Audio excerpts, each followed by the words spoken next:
Hello, good day and welcome. My name's Neil and welcome to another video. In this one we're going to dig into Australia. I'm going to list what in my opinion are the top 10 places in Australia for you to visit. Now I'm sure some of them you've heard of before, but I'm sure there's some that you've not heard of before. I just want to point out before we get going, in the pinned comment and the description down below there's a link to a video. In that video you can learn and you can see free of charge and no obligation of how thousands of our clients for over 20 years have been taking advantage of wholesale travel. It's a unique way of bypassing retail, meaning you, the traveller, the user, is getting anything you want with your travel that you're doing anyway at 40, 50, 60, 70% less than the retail, because we're not made up the same as normal retail companies. We have a unique way. Give it a click at your own speed and your own recreation, your own leisure. Click the link, see if what we do suits you. So without any further ado, let's get into the video. Number 10 is Eyre Peninsula. Now Eyre Peninsula reminds me in many ways of the landscapes of the UK. I have to say that Eyre Peninsula is great for its seafood. Just so you know, more than 65% of all the seafood in Australia is from the south coast, which is where Eyre Peninsula actually is. Now it's not one of those places that's rammed full of tourists. It's very quiet, and while you're there, if you choose to, you can swim with sea lions, great white sharks. If that's your thing, you can do it with the sharks in a cage, or you can do it free diving. But while there, I strongly recommend Port Lincoln Park. This place will give you complete disconnection, complete relaxation, and on the beaches and the park area there, you can literally camp, you can glamp, or you can stay in many of the hotels and resorts. Eyre Peninsula is one of my favourite secluded and quiet landscapes for travelling, for complete disconnection and reconnection to the family. You can literally camp on the beach or stay in one of the many hotels and resorts. And let's be fair, one of the reasons we're going here in the first place is so we can disconnect from the pressures of life and reconnect with the people that are important to us. Number 9 on this list is Whitsunday Island. It's 20 or 30 minutes ferry ride from Perth. It's off the west coast of Australia.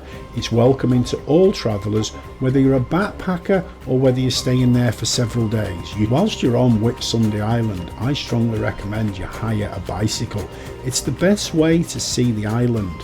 You also feel connected, you feel part of the environment, and you're not disconnected from that society.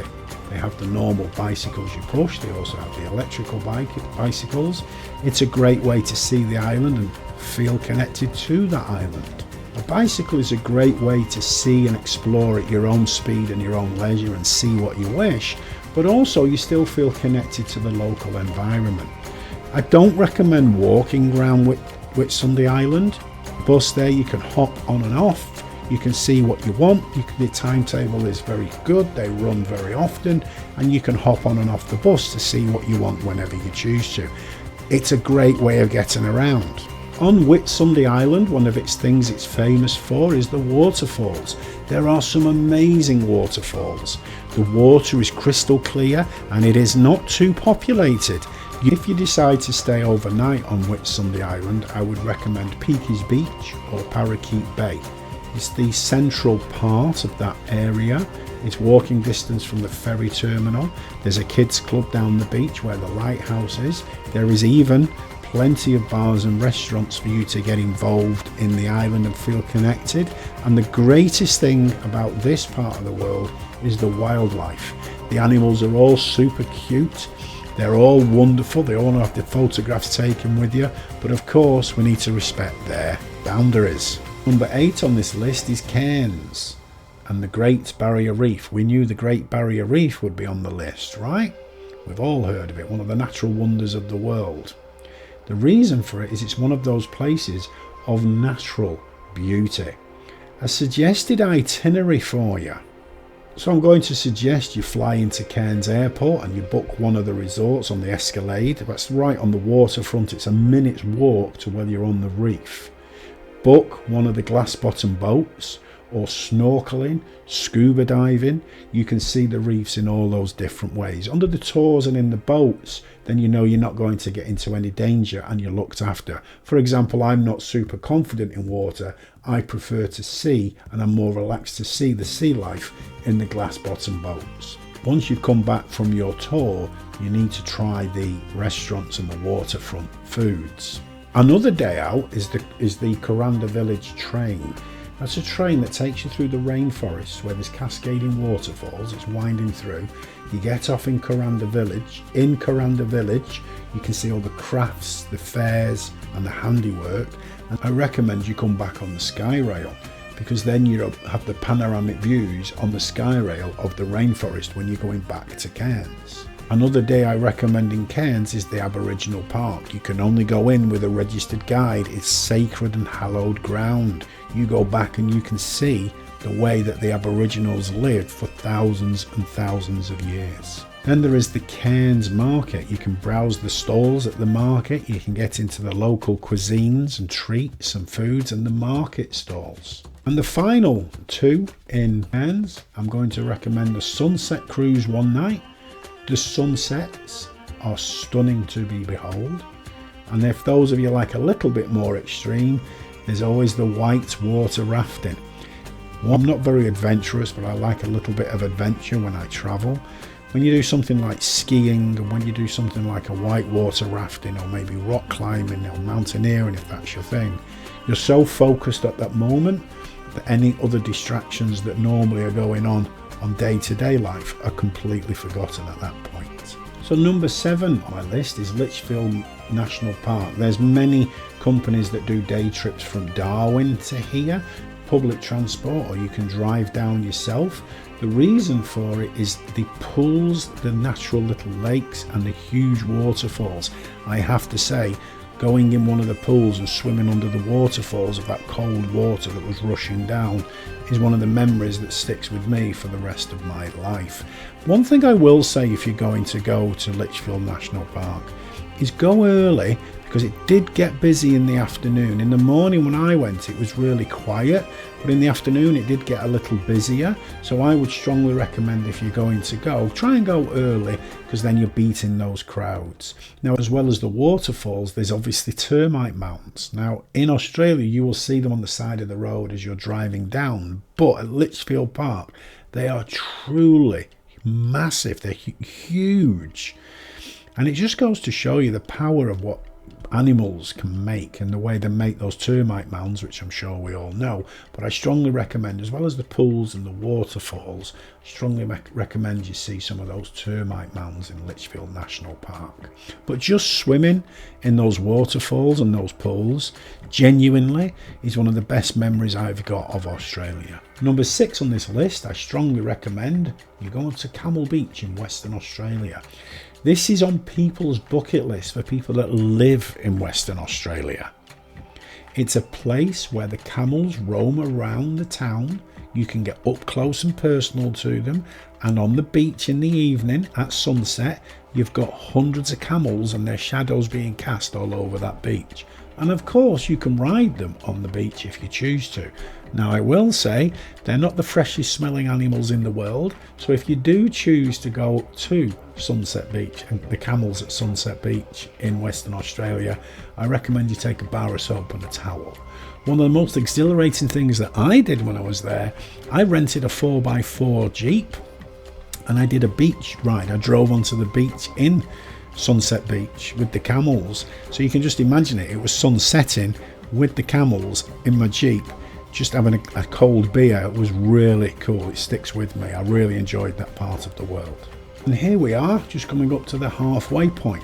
But just before we get into number 5, I just want to say to you and remind you about that pinned comment, and in the description there's that link to access all travel, what I'm talking to you about here in Australia, or any travel at guaranteed the best choice, the best service and the best price. Watch the video, see how we do it, and if you like what you see, we'll have another conversation, and if not, we appreciate you looking anyway. So into number 5 is the Daintree National Park in Queensland, Australia. This is truly a magical place. Most people think the Amazon is the oldest rainforest in the world. It isn't. The Daintree National Park in Australia is one of the oldest natural rainforests on the planet. Sir David Attenborough himself has been quoted as saying it's an extraordinary place. And still today in 2024, there are new species of animals being discovered in the Daintree National Park. There's two parts to Daintree National Park. There's the Gorge and there's Cape Tribulation. Let's talk about the gorges first and foremost. There's a little shuttle bus that runs you in and out. You pay at the main entrance to get in. It's only a few dollars. They've just started payments recently, but it's certainly worth the money because the pools of water in the gorge is incredible. Then north, you've got Cape Tribulation. You see, this is an enchanting drive. As you drive there, it's like stepping back to prehistoric times. Literally Jurassic Park in the flesh, in the reality. It's a unique look into animals, into their natural and unspoilt habitat. You've got reptiles, you've got mammals, birds, and species of animals that you don't see everywhere. If you choose to, you can take the tours for the crocodile areas, to see the crocodiles in the pools. Obviously, they're organised tours to do this. It's the safest way to do it. Plus, when you're doing the tours, the people know where the crocodiles are. The big one is the cassowary bird. This is one of the largest flightless birds in the world. You can get really up close and personal with them. They're not the friendliest of birds in the world, but they certainly are very, very photogenic. This is truly one of those places you really must see in your life. Certainly with somebody like Sir David Attenborough making the claim it's one of the most extraordinary places on Earth. And I think Sir David knows the Earth better than most. Number 4 on this list is Carnarvon Gorge in Queensland. This is not a coastal destination. It's one of those that's inland. It's one of those places that you will see that is taking you back in time. You will be surrounded with lush rainforests and prehistoric drawings. Now, you need to be in Australia for quite a stay to go and see this place because it's not on the doorstep. If you imagine, Australia is as big as America, almost as wide as the European continent. It's a massive continent. So you're driving into the centre, towards the centre of Australia to go and see Carnarvon Gorge. I promise you the drive is worth it. Just that on its own, you're going mile after mile. You're going all through this barren desert land, and then suddenly this green, lush fauna gorge pops up out of nowhere. It is literally like stepping back in time. I know we just did it in Cape Tribulation, but this is Jurassic Park in 2024. Just doing the drive there will stick with you. But once you go into the jewel, it's called a jewel in the crown for the outback for a reason. To see over 2,000 original Aboriginal engravings etched and drawn into the protected rock. It's a protected site into that rock. And the main activity while there is hiking and trekking. You could literally stay there for days or weeks, trekking and hiking through all different parts and never repeat yourself doing all the different ones.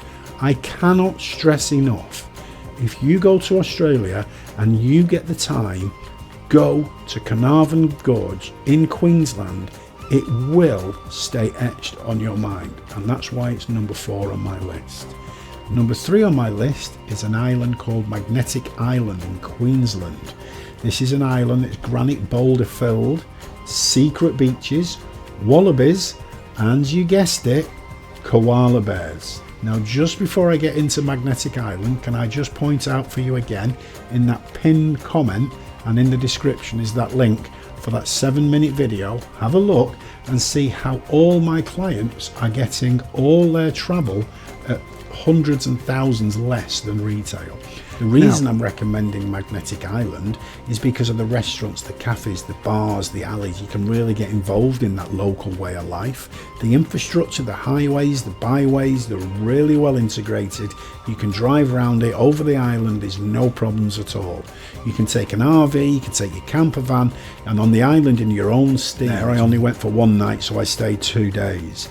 I would recommend if you were going, you stay for at least 3 nights. There's so much to do there. For example, you've got the World War II bunkers as a day out. Just go and see in the history of the World War II bunkers. Then another day, go to the trees and see the natural, living, freely koala bears and rock wallabies. While you're there, just so you know, you can buy the food to feed them. Please remember, only use the foods that the park recommend that you sell, because it's got the ones that are right for the animals. And I cannot stress enough that if you go to Magnetic Island, my regret is, as I said earlier, I didn't stay very long. Stay for at least your 3 days. I assure you, you and the family will not regret it. It's a phenomenal place, and that's why it's made number 3 on my list. Now we're getting into the top 2. Number 2 on this list, Whitsunday Island. Now this takes number 2 because this is 74 pristine islands all located together. I personally have never ever seen the rich blue water and the white sand in comparison like I've seen in Whitchurch Island. It is one of the most beautiful places, not just in Australia, but in the world. It's truly magnificent and breathtaking. The Whitehaven Beach in Whitsunday Island is not just one of the most beautiful, it's one of the most pristine. The crystal clear waters on the white beach. The sand is almost 100% silica. That means it's pure enough to exfoliate your skin. It's pure enough to clean jewellery. It's a beautiful day, snorkeling in the water, the rich aquatic marine life on the beautiful blue ocean and white sand. My daughter, who's now 20, I took her when she was 10, she still talks to me about it today. Now let's see what's in the top spot. So what made top spot? What's number 1? Because there's been some truly tough competition on this list. We've just been looking at Whitsunday Islands, those collection of 74 islands. They're on the northeast coast. The number 1 is on the west coast. So if you're going to Australia and you're staying on the west coast, Ningaloo Reef, which is on my list as number 1. If you're on the east coast of Australia, I'm going to recommend Whitsunday Islands. Now, Ningaloo Reef is truly breathtaking. There's a reason I've put it on as number 1. It's the number 1 for its pure natural beauty, crystal clear sands, super white crystal clear sands. It's a 300-kilometre edge of the reef. Now you can literally walk off the beach and you're into the reef. You're going to see so much here, but of course it's a beautiful reef, but because of that there's so much wildlife here. You can see nursing sharks, all the multicoloured tropical fish, rays, turtles. Now these turtles normally hatch in February and March, sometimes the beginning of April. And whale sharks, which are not aggressive to man, whale sharks pass by the coast here normally March to August. So if you think about that, if you go to the west coast of Australia, in particular Ningaloo Reef, in the March or April, you and the family are going to see turtles in their natural environment and hatching, and whale sharks off the coast. I promise you, you and the family will talk about this for many, many, many more weeks to come. Therefore, if you go here March or beginning of April, it is bespoke. And hey, why wouldn't we get out of England? Right? It's always cold in March and April. April showers, always raining. Anyway, the gorges nearby, they've been likened to the Grand Canyon. There's gorges, there's the beaches, there's the wildlife, there's all, and the gorge is likened to the Grand Canyon. It's the Australian Grand Canyon. This is the part of the world that has won unmeasurable awards for its beauty of natural beauty. And the reason I'm choosing it as number 1, because there's many other beautiful places in the world, is Exmouth is the town that's nearby, and in Exmouth makes it a complete holiday, a complete vacation, because Exmouth has so many different trips, travels, excursions and travels that you can do. So the number 1 is the combination of Ningaloo Reef. Sorry, say that again, Neil. The combination of Ningaloo Reef because of its sands, the turtles, the nursing sharks, the rays, the fish, and because it's so close to Exmouth. And in Exmouth, for you and the family, you've got plenty of bars, restaurants and foods and activities and environments to get involved in. So I hope that's helped you. So I just want to wrap up this video. I'm going to just wind off by saying I appreciate you watching me through to the end. If you want to like, if you want to subscribe, if you want to do that, we appreciate it. But more important than that, for you, that pinned comment and that description, that video I've mentioned a couple of times, if you click on that to have a look at how we could save you thousands on your trips, travels and vacations, not just you, but you and your family. But I'm going to sign off there. I hope that's helped you into Australia. As always, I appreciate your time. I thank you for listening to me, and I wish you the very, very blessed day, but most importantly, happy travels. Be safe. Good luck. Bye-bye.